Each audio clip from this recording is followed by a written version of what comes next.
नमस्कार, मैं हूं अंकुर और आप देख रहे हैं सत्यहिंदी.com। सत्य हिंदी की खबरें शुरू करें उससे पहले आपको यह बता दें, जैसा कि आपको पता भी होगा कि सत्य हिंदी का ऐप आ चुका है और उसको डाउनलोड करने के लिए आपको इस वीडियो के डिस्क्रिप्शन में जाना होगा। इस ऐप को आप गूगल प्ले स्टोर से भी डाउनलोड कर सकते हैं। और अब नजर डाल लेते हैं अब तक की सुर्खियों पर। पश्चिम बंगाल विधानसभा चुनाव 2021 के 7वें चरण का मतदान चल रहा है। इसके तहत 34 सीटों के लिए वोटिंग हो रही है। सबकी नजर राजधानी कोलकाता स्थित भवानीपुर पर है, जो पारंपरिक रूप से मुख्यमंत्री ममता बनर्जी की सीट रही है। लेकिन इस बार तृणमूल कांग्रेस ने वहां शोभन देव चट्टोपाध्याय को मैदान में उतारा है। ममता बनर्जी मेदिनीपुर जिले के नंदीग्राम से चुनाव लड़ रही हैं, जहां के लिए मतदान पहले ही हो चुका है।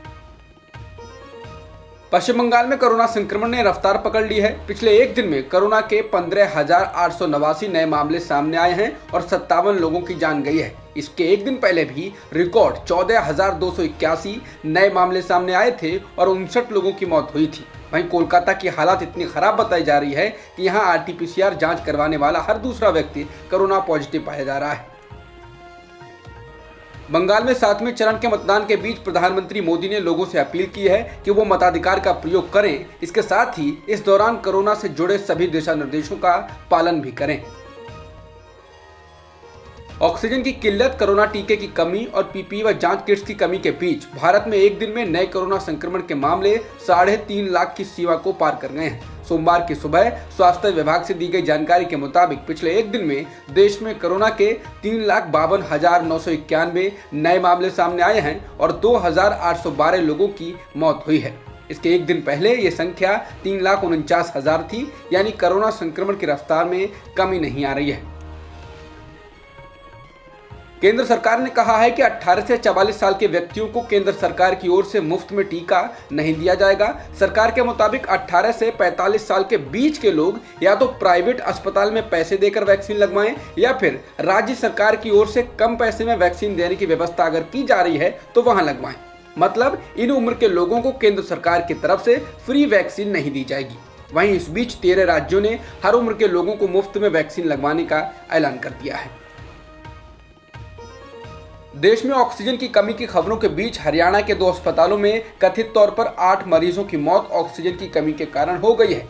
4 मरीजों की मौत रेवाड़ी के विराट अस्पताल में हुई है और बाकी के 4 मरीजों की मौत गुरुग्राम के कथुरिया अस्पताल में हुई है, जिसके बाद प्रशासन ने इस मामले में जांच के आदेश दे दिए हैं।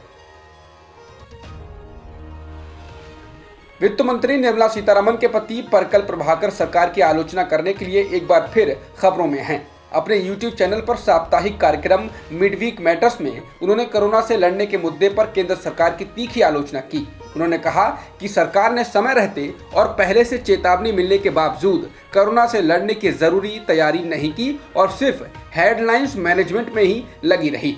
उन्होंने चेतावनी दी है कि समय रहते कुछ नहीं किया गया तो जल्द ही लोगों का मोदी के प्रति मोहभंग होगा, उनकी लोकप्रियता बुरी तरह गिरेगी।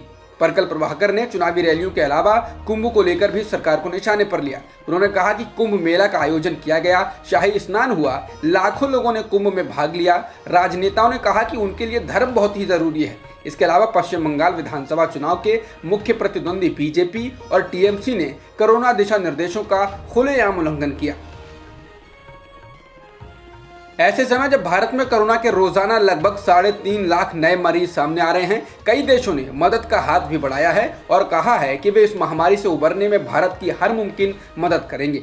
अमेरिका, ब्रिटेन और यूरोपीय संघ ने कहा है कि वे दवाएं, उपकरण व दवा के कच्चे माल भारत को तुरंत भेजेंगे। वहीं अब अमेरिका ने कच्चे माल के निर्यात पर लगा प्रतिबंध भी हटा लिया है। अमेरिका के राष्ट्रपति जो बाइडेन ने कहा कि महामारी के शुरुआती दौर में जैसे भारत ने हमारे लिए सहायता भेजी थी, उसी तरह जरूरत के समय भारत की मदद के लिए हम भी कटिबद्ध हैं। वहीं अमेरिका के राष्ट्रीय सुरक्षा सलाहकार जैक सुलिवन ने कहा है कि अमेरिका भारत को PPE, वेंटिलेटर, थेराप्यूटिक दवाएं व जांच के किट भी मुहैया कराएगा। इन चीज़ों की आपूर्ति तुरंत कर दी जाएगी। इसके अलावा अमेरिका भारत में ऑक्सीजन उत्पादन व आपूर्ति में किस तरह मदद कर सकता है, इस पर भी विचार कर रहा है। दिल्ली कैपिटल्स के स्पिनर रविचंद्रन अश्विन मौजूदा आईपीएल सीजन से वापस लौटने का ऐलान कर चुके हैं। उन्होंने कहा है कि उनका परिवार कोरोना महामारी से लड़ रहा है, ऐसे समय में वो अपने परिवार को सपोर्ट करना चाहते हैं। अश्विन ने ट्वीट करते हुए लिखा, मैं इस साल के आईपीएल से कल से ब्रेक लेना चाहता हूं। मेरा परिवार कोरोना के खिलाफ लड़ाई लड़ रहा है और मैं इस कठिन समय के दौरान उनका सपोर्ट करना चाहता हूं। अगर चीजें सही दिशा में जाती हैं तो मैं खेलने के लिए लौटने की उम्मीद करता हूं। धन्यवाद दिल्ली कैपिटल्स। अब तक की खबरों में इतना ही। बाकी खबरों के लिए बने रहिए सत्यहिंदी.com के साथ। सत्य हिंदी का ऐप डाउनलोड करें गूगल प्ले स्टोर पर।